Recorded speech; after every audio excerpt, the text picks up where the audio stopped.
All right.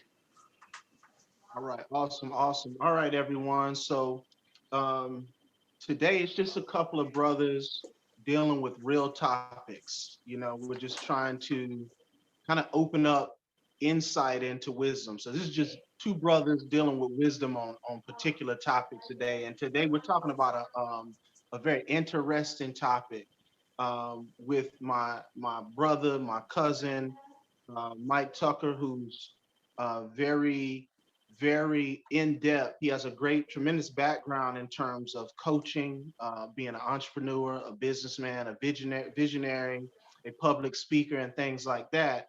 And what we're going to be tackling today with my man's over here is we're going to be talking about we're going to be talking about grief, interracial aspects of grief.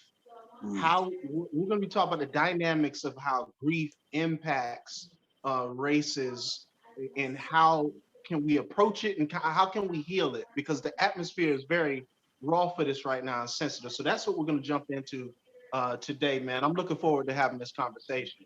Yeah, absolutely. And let's kind of just set it up a little bit because I mean, we've had a number of things happen, obviously 2020, and of course before that you had so much stuff going on in the black community in terms. Yeah, I mean, and I mean historically, and we're just looking at the black community here.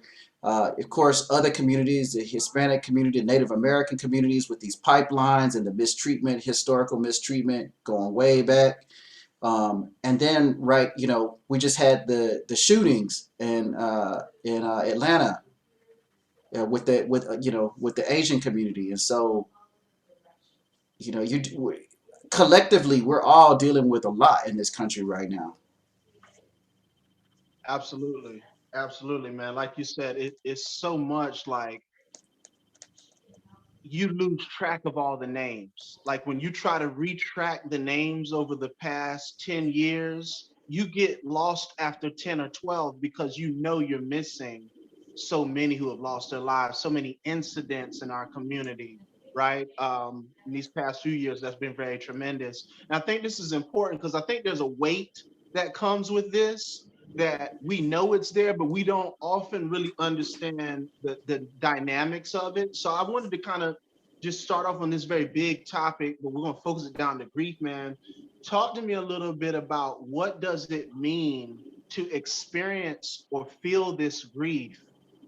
What does that mean? Yeah. What does that feel like? What does that look like for us so that people can identify that and kind of start there a little bit? Yeah, that's a real good question because I will tell you a lot of folks don't even realize, or I would say for me, before I started learning about grief, I didn't even know what it was, you know. Yeah, Um, but when you look at it, like grief is it's an emotion. It's a series, actually a series of conflicting emotions that mm, happen within us when we experience a loss or a change in our environment or in our situation. And so what it looks like is it looks like on one hand seeing these experiences well, since we just coming off this this uh, the shooting in Atlanta. So on one hand it looks like seeing that experience and saying, oh my god, like I'm so heartbroken for these individuals that that lost their lives. And a conflicting emotion might be, oh well, not all people are this way, or I don't want to like pass judgment, or right. you know and so it's just a series of conflicting emotions. And then, and who knows, like maybe you don't know what the relationships were with within those relationships of the people who lost their lives. So maybe someone who's missing their loved one could feel sad and heartbroken about that, and maybe at the same time maybe they didn't necessarily agree with their profession, and so they're glad that person is out of it. So it's a conflicting uh, uh, emotions, about Yeah, this feeling. yeah, When we lose someone or some situation, things change. yeah. And I like that, man, because like, let's just be real, in our society, just in general, to me grief is, I lose someone, I cry about it, or I hold it in, I deal with it for maybe a month or two, and then that's it. Yeah. So what you're talking about gives a much more broad picture because we're often dealing with that and we don't understand the different dimensions of it, so we can tend to suppress it or bottle it up or what have you, and then not understand like why something about me has changed afterwards. You know what I mean? Why am I Yeah. not navigating life the same way? So what you're saying gives like a lot more insight to that. So what I want to ask is this too, man, because we're also dealing with this from a perspective of a culture within a large culture, right? So Mm. you have Western culture, American culture, whatever you want to call it, but then you have subset of Black culture. What does this look like on a cultural level? What does grief? How does it look different in like the Black cultural level, the Black cultural psyche? How can grief? How is grief showing up differently? Yeah, that's a really good question. So let's go back to what you were talking about earlier. You were talking about we're talking about the different ways that it shows up. So um, Mm-hmm.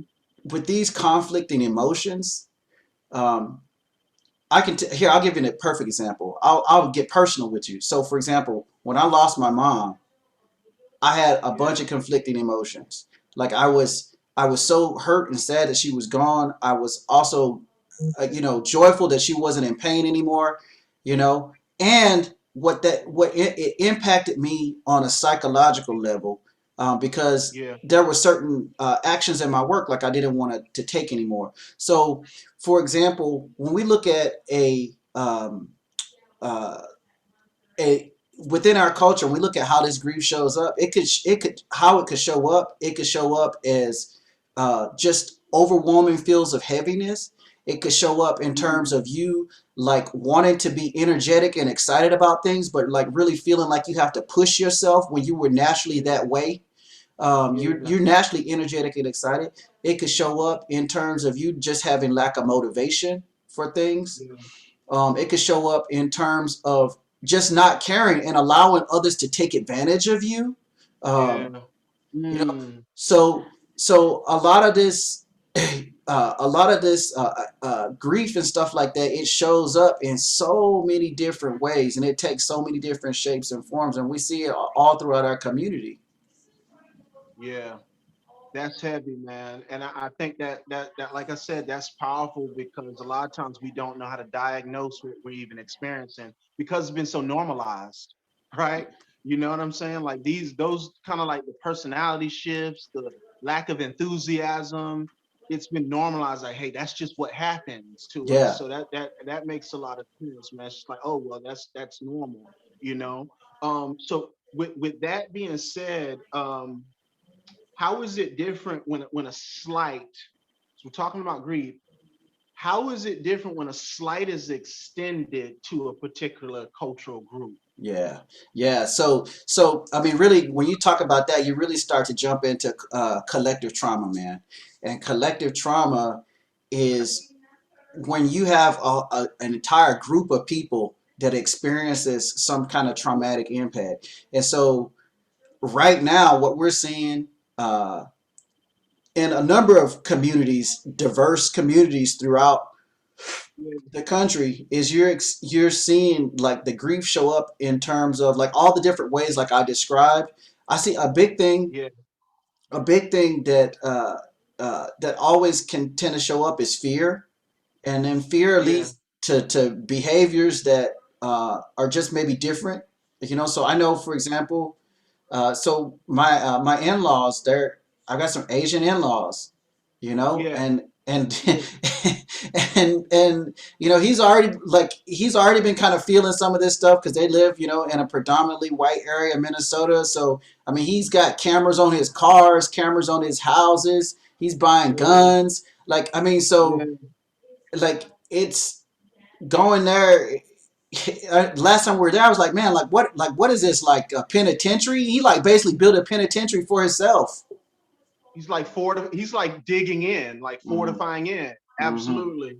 Yeah. Yeah, yeah, Yeah. exactly. So you see these kinds of things. So from a collective energetic standpoint, what you have is like this heaviness, and you have this sadness, and you have this pain and this grief, that is with that's kind of like carried through history with these groups, Yeah, you know. absolutely. What And are what's Go ahead. I was gonna no, go ahead. I want to break your thought. Go ahead. I'll keep the thought that in my head. Go ahead. Yeah, no, I was just saying that, and really what's needed so much is, we'll talk about healing or whatever, but the word that I really, really like, because I feel like healing can be kind of broad, but I really like this word, like Right. recovery, Absolutely. man, recovery from this. Yeah. Yeah. That makes sense. That makes sense. I like that word because healing is like when everyone walks around saying love and God, and you don't know what people talking about. You know what I'm saying? People say that they got like a billion different definitions for that. Recovery makes sense. Yeah, So I definitely feel you on that, man. When we talk about like transgenerational trauma, because it sounds like that's what you're talking about. Like you have a collective conscience, and you have trauma that's being passed down through generations, right? yeah, When we're talking about that, what are some of the signs of that you see carried through history in our culture and Black yeah, culture? You yeah, talked about a big one, man. You talked about fear, and you talked about, the example you used of hunkering in. You know what I mean? Because you sense something going on, and so you're trying to react to prepare yourself for it. And we know that we have been going through this since we've gotten on this continent. You know, yeah, those of us being brought over from Africa. So what are some of the things you see that we collectively have been carrying as baggage? yeah. Generationally, and how's it exhibiting itself? Yeah, that word baggage is such a good word, because it is like lots of unprocessed emotions, you know.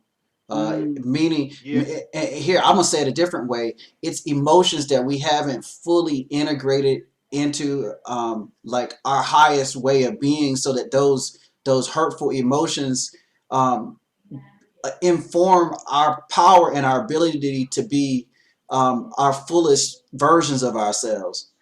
yeah, yeah, So like these traumas, these emotions, like ideally they're supposed to be transmuted, and that yeah, accentuates the wisdom, and ability to understand and relate and have empathy and so forth. But what we're seeing, and don't get me wrong, I don't want to speak in generalities, but I I would say there are some people that are doing that, but most folks, what you see as a result in most folks is, you definitely see, like I was talking about earlier, the fear. Another big thing too is, internalized racism, and what that is ooh, it's yeah, man. It's like it's a type of self hatred. How we mistreat ourselves, mistreat each others. It's all this colorism, yeah, paper bag test, all kind of mess. mm-hmm, You know, it's yeah, not wanting to be around those black folks. You know, mm-hmm, and it's yeah, the labels and how we treat each other and how we talk about each other and how we do each other, in a way that is not loving and is not compassionate. That's how you see this collective hurt showing up in the black community. yeah, and it's all over the place, man. I was thinking about how growing up, one of the most interesting things, I think me and you may have talked about this before, but an example I used to see growing up is when you go to the store, and I'm not generalizing all, right, but some of the differences in races where you see the white mother with her kids, and those kids be all over the toys, climbing up the shelves, and they'll be like, okay, Tommy, go ahead and get down, you've had your fun. But then the black mother comes with her kids, and they get that riot act before they even get in the store. They're Right. like, come in here, keep your mouth shut, don't you touch anything. If you got crazy, I'm gonna whoop your tail. Don't you? And it just made me, you know what I mean? When I used to look at that as I got older, I was like, that instills in the white child that everything around him belongs to him.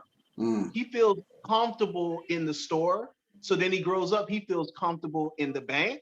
He feels, you know what I'm saying? He feels comfortable in every institution because he's conditioned to believe it all is a part of him. It's there to support him. Mm-hmm. But the black child, he's conditioned to believe that he must be careful around all things because it does not belong to him. And that if he gets too close to it, he's going to be punished or disappointed. You know Yeah. what I'm saying? And I That's can deep. understand why black mothers did that because of our what you're talking about, the transgenerational baggage that's getting handed off from one. It's just an example of what you kind of triggered in me, man, that there's so many ways that we condition the next generation to carry the baggage we haven't dealt with, we haven't Yeah. unpacked. Well, not only Like, that, go ahead. no, go ahead. I'm done.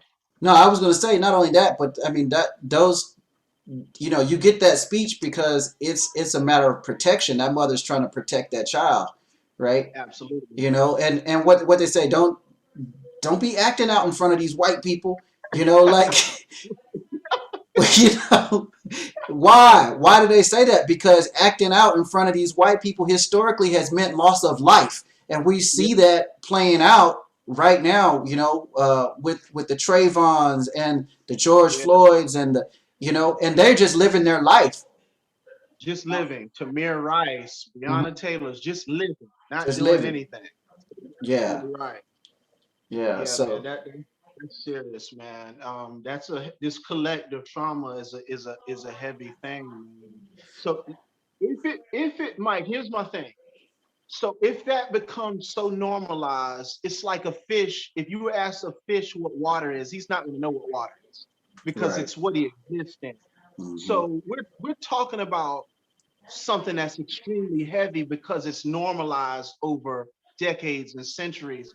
So my question is like, when we're dealing with this, what is some of the ways that we can begin to shift this experience? How can we begin to unpack this baggage? Yeah. Well, I would first and foremost is acknowledge it. Everyone has to acknowledge that this is something that's going on with them, and I know, you know, within our community, we like to be optimistic because that has really kind of carried us through, and that doesn't mean that you have to get rid of that, but it also means that you Right. have to just be honest about like what is. You got to call a spade a spade. Like, hey, you know what? I got stuff going on inside of me. Yeah. And some Yeah. of yeah, and some of this stuff belonged to me. Some of this stuff has been passed down from generations, but I know it's going on. Like that's the very, very first step. And that step is easier said than done. Hmm. You know what I mean? Because it takes you to have to sit down and really take an inventory. I like what you're saying because like they talk about how black people in large, we go to hospitals less, and I think it has to do with a fear of being diagnosed with issues physically that we may be already dealing with. So I Mm. think that what you're saying is so big, man, because if we have a fear of getting physically checked out in our body, then you highlighting this is like very key for us to sit down and also look at what are our outcomes, like how has the way we've been living been working out for us, you know what I mean, how have we been feeling? So that's heavy, man. Yeah. Well, and I think the next step too is to realize that whatever you're feeling and all this stuff that you're experiencing is is normal. That's the next thing. Like this is Yeah, normal. There's nothing wrong with you. As my brother Philippe Matthews says, there's nothing wrong with black folks. Something happened to us. yeah, And so and yeah, so right, so yeah. So when you're dealing with trauma, trauma is a natural response to an unnatural experience. yeah, yeah, yeah. Say that one more time, man. I think that's powerful. Yeah, trauma is a natural response to unnatural experiences. Yeah, So absolutely. so whatever we feel, whether it's generational, whether it's collective, those particular behaviors or whatever that you think is just you, or you don't necessarily understand them, you Yeah, feel in a certain kind of way, um, you know, um, that's natural. It's natural, and there's nothing wrong with it. However, it is our responsibility to not remain in those ways of being if they're not healthy for us. absolutely. I like that. Absolutely, man. It reminds me of like having a fever. Your body turns up the temperature for a reason. It's trying to get rid of something. If we try to keep suppressing that process, then we stay sick or in a state of disease. So that's heavy, man. So Yeah. That's a you that's know, a go go ahead. ahead. Now I was gonna No, say go ahead. that's a real good example of the way that the body, is trying to protect us. And I think what happens a lot of times is um, you can easily ignore that. You can ignore that fever and try to keep going like you're going instead of just like laying down and let it take its course. Yeah, You know, yeah, and that's so heavy. yeah, we have to honor what we're feeling. We have to honor what's there, and then be intentional about moving into that recovery process or that healing process. And there's a number of different things that we could talk about around that, but you have Yeah, to first honor it, acknowledge it, and then get to doing the work. got you. So I want to talk about something that is something that's very distinct with our people, and I want you to kind of unfold it for us, right? Because my thoughts kind of went back to the whole Dylan Roof thing in Charleston, Mm. right? And the pressure that gets put on us to forgive. Ooh. When something happens to us, we gotta forgive it. To me, when it happens to white culture, it's time to kick butt. If you blow a building up or hurt some white people, it's time to enforce the law, get justice, kick butt. For us, there's this pressure. Well, have y'all forgiven? Did you guys walk through forgiveness? So I'm thinking about that, and I want to start off with this question: what is forgiveness, and what isn't? Let's start with what forgiveness isn't. Yeah. What do you think forgiveness isn't? And then talk to me about what you think in terms of processing grief and trauma. What is it? How can it best serve us? Yeah. So number one, what forgiveness is not, it is not condoning people's behaviors. It's not, saying that, okay, yeah, this thing, that happened was okay. It's not necessarily being buddy buddy, Yeah, with an individual that has perpetuated a certain act. yeah, It's not minimizing yourself, and it's not minimizing your anger and how you feel. It is not any of those things. yeah, And I think I will be honest with you, just in my personal life, experiencing so much stuff, there was a part of me that felt like if I moved into this conversation around forgiveness, I felt like I would be condoning it, that I would be making it okay, that I would be somehow disrespecting myself and disrespecting my people. yeah. Absolutely. You know? That's heavy, man. That's heavy Yeah, because those we look at it like you said. I think some too often we look at it as just pardoning bad behavior. yeah, You know what I mean? Or what do they say? Forgetting it.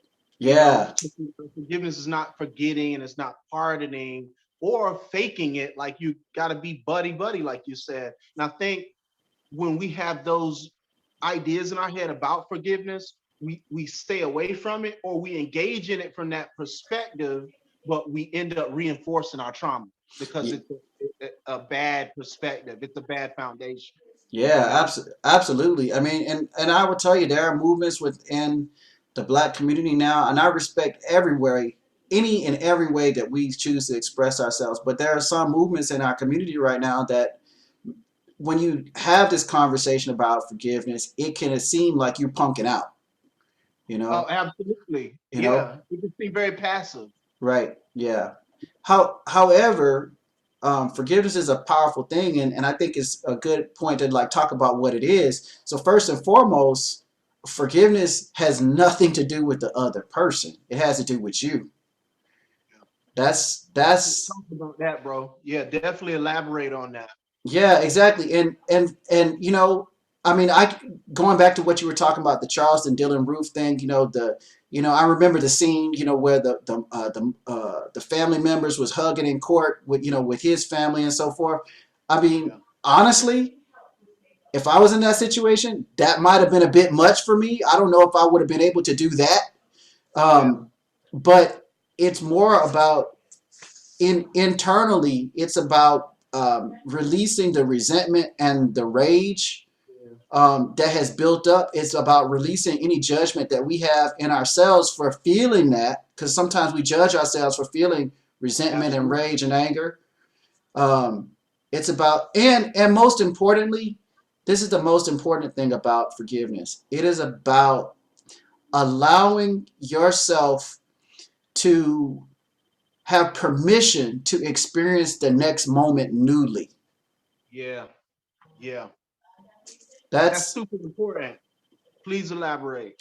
Yeah, so a lot of times, because we feel so much pain or grief or hurt or anger or whatever, when we hold on to those things, and when we don't challenge those feelings, not like it, let me use a different word, not challenge them. I want to say when we don't integrate and we don't honor those feelings, then what happens is, um, it's very possible for us to get what's the word, like we think that everything in the future is like the past. Yeah. So we start filing our past into our future, and then we start living into the past that we filed into the future. Yeah. And so you can never have anything new. You can never have any new moment. And it doesn't necessarily mean that, people have changed, but there is always a possibility for your situations to be different. That's the power of forgiveness. That's powerful, man, because we don't understand what you're saying and how our mind is so powerful that it's a self-fulfilling prophecy machine. Yeah. That's what I hear you saying. If you don't get rid of the images or the lens of your past that you're looking through, you keep bringing it into your future through your present, through the work of your present, man. And I think that's so serious because a lot of times in our communities, we end up having the same failures in business, the same failures in relationships. And then we say, well, business is not for me, or the world is not set up for me to succeed in business. It's not set up for me to succeed in relationships because all these women ain't ish and or all these men is trash. We don't realize that there's a part of us that is creating self-fulfilling prophecies everywhere, manifesting that, man. So that's really big what you're saying, man. That's really Yeah. big. Yeah, well, and here's the other piece too. The other piece, and this is where it can get a little bit challenging, and really, it takes work because forgiveness is a practice. It is a learned behavior. Yeah. It's a learned way of being in the world. But one of the things that shows up for me is, it's also being able to acknowledge when people are ignorant or they simply just don't care, and they do or say things that kind of jab or poke at that hurt, you Yeah. know, and kind of Give going me back an to. example of that, man, because I think you're touching on something really, really crucial right now. Give me an example of that. Yeah, I mean, I could give you a million examples of this. I mean, you just look at social media right now. Whereas we'll be. I've seen these posts, and I for the most part, I stopped engaging in a lot of these things. But you see it like you see a black person, a person of color, like pouring their heart out about some injustice, uh, done to Yeah. them, and then you'll see like a Yeah. white guy get on there and be like, yeah, but what about X, Y, and Z? Something that or Oh God. Exactly. yeah, or just simply not acknowledging what happened, or we'll talk about, well, all of us are not that way. Well, what about so, and these and not only that, but I would also, I mean, and those are forms of microaggressions. But I would also Yeah. talk about other different kinds of forms of microaggressions where people make comments or say things and they jab, and they touch a sore spot that a lot of times either they don't care about them touching or they don't even realize that they have touched it. And so Right. from a forgiveness lens like allows us to, yes, acknowledge that those things have been said. You can address them. You don't need to just not say anything, Right. Right. but don't hold on to it. Yeah. Yeah. Listen, you just dropped something for somebody, man, because we know social media is a energetic, emotional black hole that Mm, you can get caught up in and it can take 90% of your attention. It's like someone said the power of a narcissist. is that they can elicit 90% of your attention Mm. rather than you because of what they're doing, to offend you or things like that. And I think on social media, it's like a cesspool for that because I've got caught into it. You know what I mean? I've seen someone make a post and then I go and I'm like, yo, I got to defend this injustice. Man, I've Yeah. spent like 85% of my day drained into that. And I had to like start catching myself, man, because you can lose days of thought energy, of time poured into that kind of stuff where you could have been developing your own life. Yeah. So you just dropped a heavy one on Yeah, man. Well, and here I want to go one step further and really just talk about, when you start to look at all this stuff and this false ideological construct of race and racism and all this kind of stuff, the the that. the number one the number one quality about it is that um, it is designed to distract you.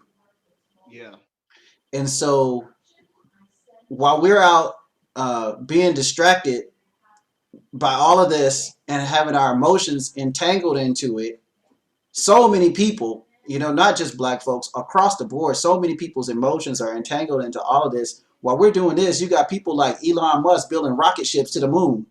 yeah. You see what I'm saying? Absolutely. So and so, stepping back from that, we have to ask ourselves, what is it that we want our future to look like? Where do we need to be putting our energy, instead of placing it over here? Because without that vision, we will perish. Absolutely. Absolutely. So, all right. So that's awesome, man, because I want to segue into this now, man, because we have deciphered and decoded forgiveness quite a bit, what it isn't and what it is, right? So now I want to kind of try and tie that in to healing as recovery, Mm, right?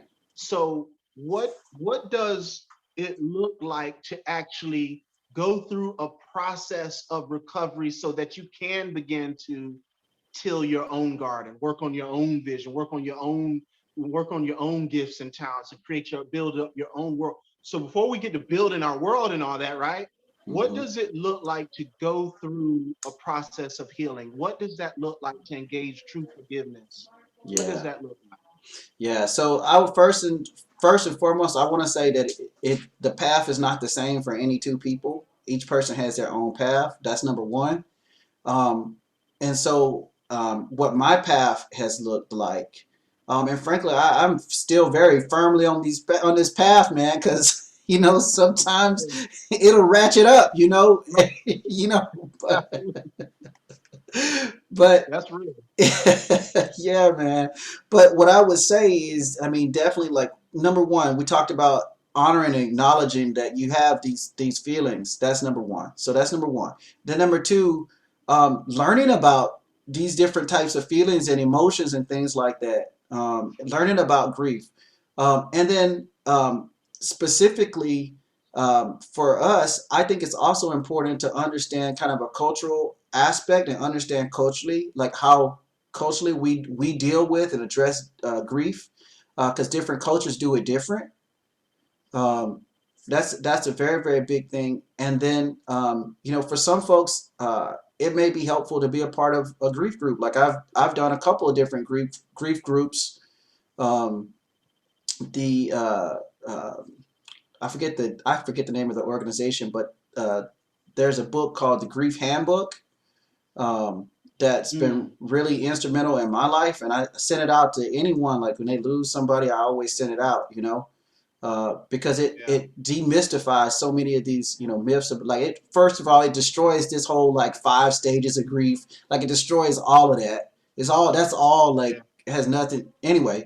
So my yeah, so bottom line, get present, get aware of what's going on. Number two, start to explore what it looks like for you culturally, and number three, like really to move in to doing whatever that work is for you. yeah, absolutely. I like Yeah. what you said too. Sometimes it looks like getting support. A lot of things we just don't know. We don't know what we don't know. And even when we're learning, it's like it's good to have support sometimes. And then understanding your context, your cultural context of where you are, who you are, what's the frequency of your environment, your cultural environment stuff. That's real, man. Yeah. You Well, know. and, you know, you bring up a good point about having support. I mean, and I want to really kind of underline like the role of like therapists and healers and so forth. I mean, I think that's super important. You know, to have that, you know, that extra layer of support, and ideally someone that really understands this type of work uh, and I know for within the black community, there's a big reliance on, you know, pastors a lot of times. Um, Right. that can be helpful, but the one thing that I want to just caution folks about is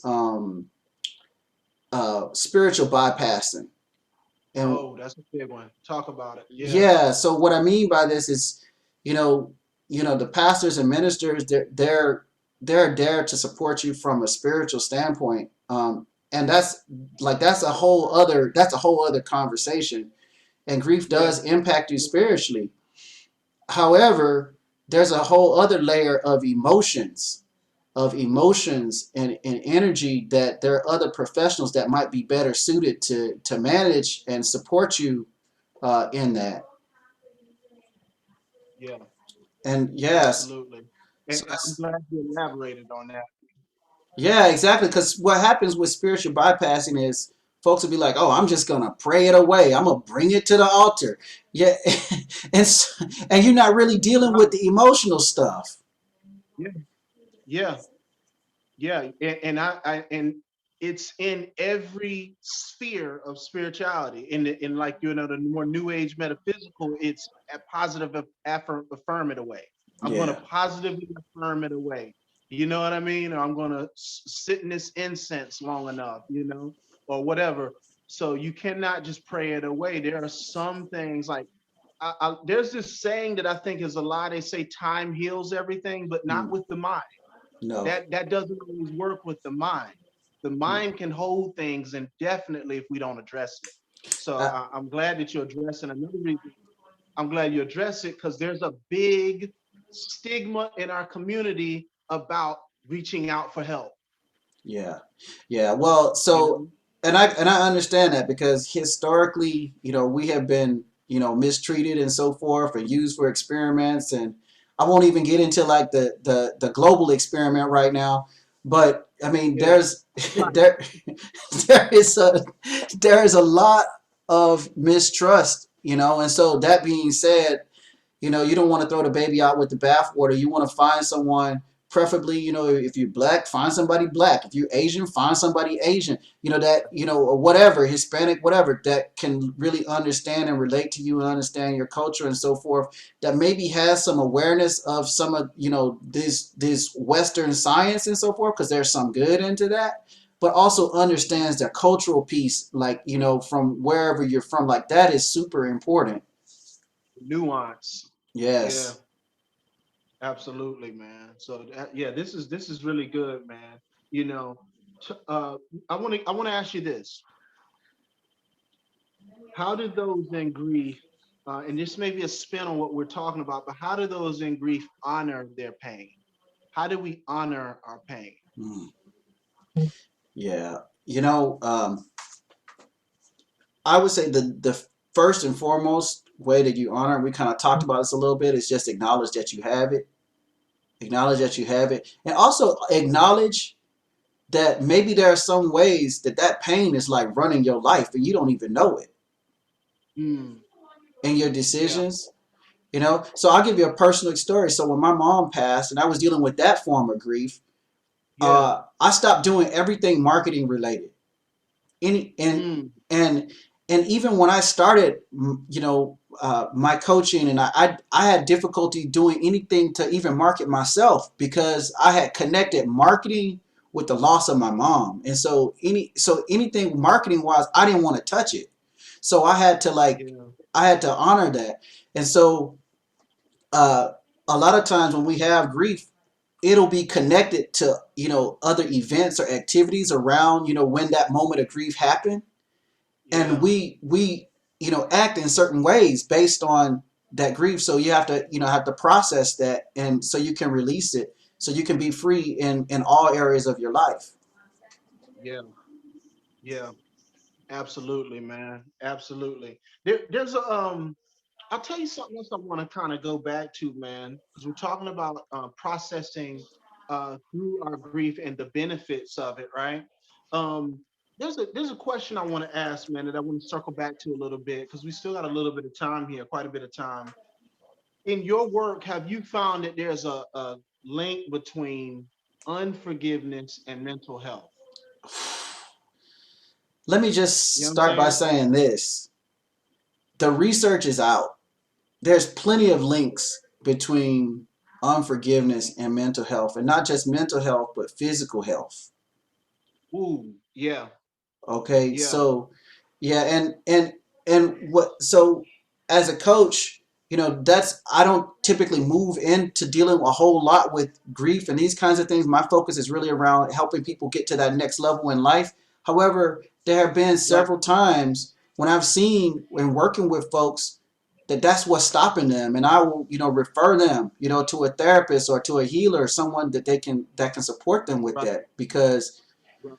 yeah, but to your question, yes, the research is out in terms of there's all kinds of mental health conditions that come about with not forgiving. There's high blood pressure, heart disease, Yeah, prostate cancer. I mean, all of this kind of stuff that we carry in our body. Because that's the thing; these traumatic events are energetic experiences that we have, but we carry them in the cells of our body. And so, yeah, yeah, so when we choose to go through that process of forgiveness, what we're giving the cells in our body permission to do is to begin to like release this from these cells. And so that's why a lot of times, especially in the African culture and so forth, you have things like drumming ceremonies, dancing, things like that to shake that stuff up and release it from the cells, once you've right. made that conscious choice. Yeah, absolutely, man. And see, as you were talking about that, I'll tell you the thing that flashed to me that I'm seeing a lot of in our culture, man. And I think is directly connected, which I meant to ask you about a little bit earlier, man. But the prevalence of anger and hatred. Oof. You know what I'm saying? Anger and hatred. I was reading something that talked about how when you're angry, there's a release of a certain endorphin or chemical in your body that limits or depletes 80% of your access to your normal intelligence. Yeah. So anger and hatred actually make you stupid. It Basically. actually it actually retards your ability to think clearly, man. So I'm just thinking about how unforgiveness is like a support system for anger. It's like the fuel of anger, you know? Yeah. Well, and it's also a support system for you to get taken advantage of again you because you can't see clearly, you end up making decisions, poor Yeah, decisions, yeah, um, and it just ends up putting you in similar positions again and again and again. You wonder why the same thing keeps happening. So, but yeah, man, that and I can speak to that, personally, like having and I'm sure so many other folks have had this. You experience so much of these like traumas and murders and stuff like that. And right, I mean, I remember there was a point where I was so doggone angry because of an experience that happened to me, kind of a systemic racism type of event. Um, you know, right. I was so angry, it was like there was this fire inside of me, and the best way I could describe it was like Fukushima, like was melting down inside of me, and it wouldn't stop burning, and I Yeah, couldn't think straight. I didn't have access to my creativity. It was just I was exhausted. Uh, just it was all consuming, and I really just really kind of lost myself for a yeah, period of time, and it took some time to like recover from that. yeah, absolutely. Yeah, I mean, I can attest to that 100% in my own life. And completely, it's like part of you, almost like you come out of your body. You know what I mean? The anger is so full there. And I think this is big, man, because what we're doing is contrasting what that looks like as opposed to the wholeness. So in our last bit of space of time, man, talk to me about this is what I want you to paint me a picture of what it looks like on the other side of recovering yourself. I want Yeah. to spend the rest of the time painting a picture because you are a coach. You have helped launch people into greater clarity, better efficiency with their gifts and their talents. What does it look like to be on in the process of moving in the process of recovery? How does that person's decision making, their life look? What are the benefits of recovery for Yeah. someone? Well, first and foremost, you get your life back. And what I mean by this is you get your peace of mind back. That's the first thing. Ooh, yeah, You yeah, know, because when you're with that anger and stuff, you can't sleep. You know, your thoughts are not clear when you do have them. You know, you're making poor judgments. So, the first and foremost, you get your life back. You start to feel a little more a sense of ease in how you go about things. And if you've yeah, really done the work, then that wisdom begins to show up for you when you see those individuals or those situations that's that could potentially poke at those past pain points. Um, right, and it's not that these things. It's like they just don't have that charge for you anymore. That charge, yeah, that energy is released, and you could talk about these events from a place of wisdom and as a matter of fact, and they're not um, sending you into a rage. And that's one of the things that like that you haven't done the work yet. Is if one of these topics comes up and you just can't control yourself. right. That's how You you fly it off know. the handle. That's how you know you got that work to do. You know. Right. Right, absolutely. We all know about that, man. I think that's a good point because it shows you the value. Like you said, getting your life back. So many of us, if we really were to be honest and we look at those areas, we're like, hey, there are people who lose weeks and months because these areas are so charged. So to get your life back is powerful, man. That's Yeah. very powerful. Yeah. Well, and the next thing too I want to highlight is that you are moving in a creative space. That's the next thing, right? So you get your life Yeah, back, you get your peace of mind, it doesn't mean that all of the feelings are 100% gone away. You could definitely be triggered, but there's a lot more, but you understand it, you know what's going on. And this wisdom that you have gained from this experience, you are taking this wisdom and you're put it into a place where you could do something that's creative and meaningful. And so that could be writing a book, it could be writing newspaper articles, it could be creating some new technology, it could be, yeah, any number of things that express the highest, fullest, whole, most whole version of yourself. And that's how you yeah, transmute like all of that, you know, uh, that pain and that hurt into something that's useful. yeah. I like that, man. I like that to just to be able to be clear and to let what's already in you naturally come out without it being distorted. That's You it. know? Yeah. Yeah. How does it impact the way you relate to people? Ooh, that's a good one. So first and foremost, you're a little more at ease around folks. You Yeah. and these are, and I'm sharing these things, as kind of benchmarks. And so, if you're watching this and maybe you don't feel necessarily at ease, don't go judging yourself and beating up on yourself. I'm supposed to be at ease now.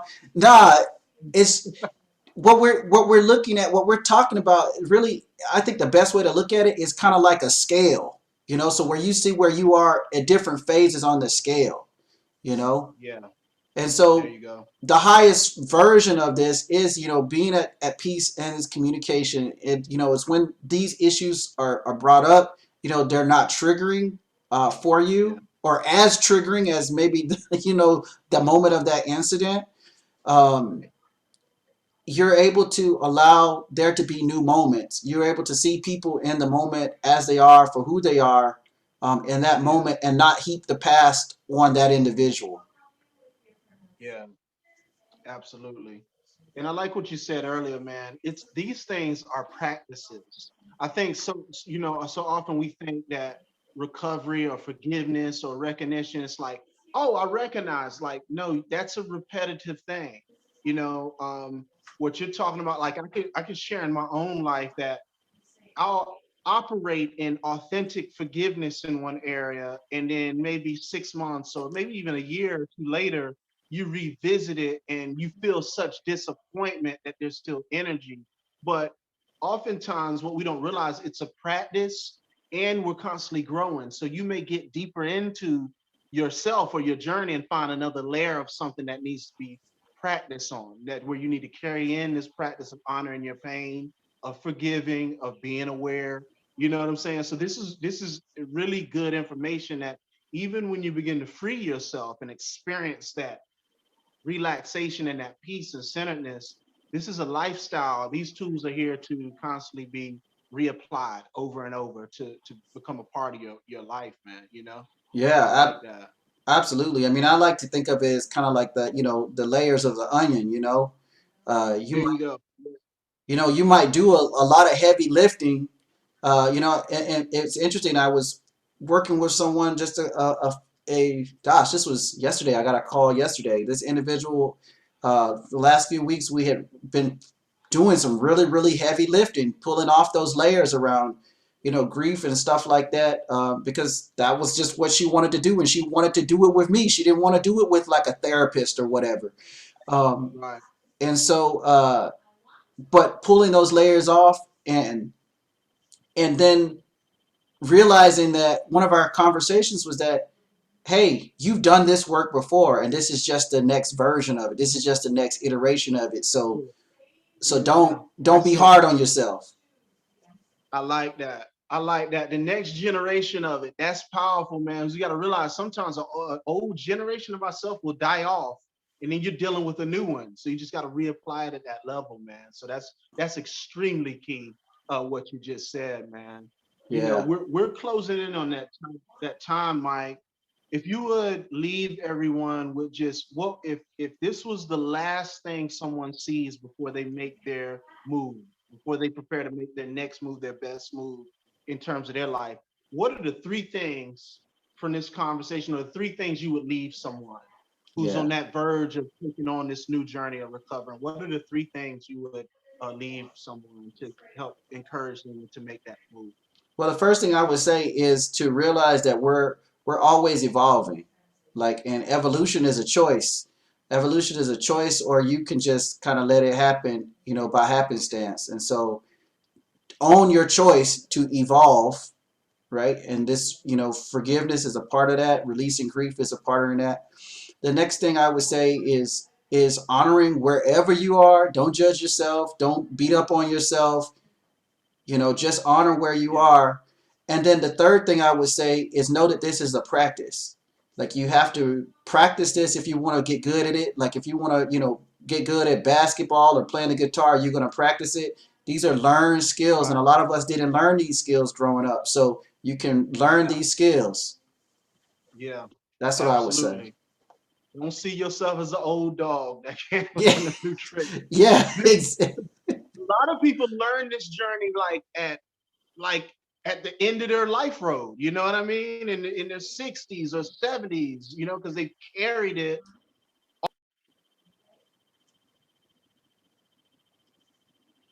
I lost. That's so key what you just said, man. To never feel like you can't learn more, to honor wherever you are, and to own this journey, man. I think that's a great place to go ahead and close this out, man. I've enjoyed this conversation. I could see it going into a lot of other directions too, man, because there's a lot of jewels in this and a lot of ways we could take this in different directions. So I look forward to the next time we talk, man. You know, Yeah, absolutely, absolutely, man. And I love what you said. Make your next move your best move. Like, that's that's it, man.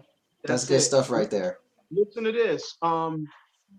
For those who will want to reach out to you, how can people reach you? Leave that information for everyone. Yeah, absolutely. So if you're looking for coaching because you are seeking to uh, make that next move your best move, you got some clarity, you've done some of that healing work, and you're ready to launch into your next adventure, you can definitely find me at tuckercoaching.net.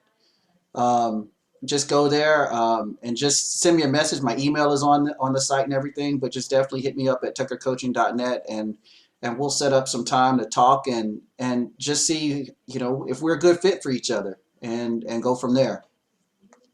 Okay, Awesome, man. Awesome, man. Like I said, I really enjoyed this talk. Two brothers just digging into some wisdom, man. Just brother wisdom, you know. So I Yeah, enjoyed it. You know what I mean? I enjoyed it, bro. And until next time, man. Hey, I'm looking forward to it. yeah, absolutely, brother. We'll talk to you soon. All right, man.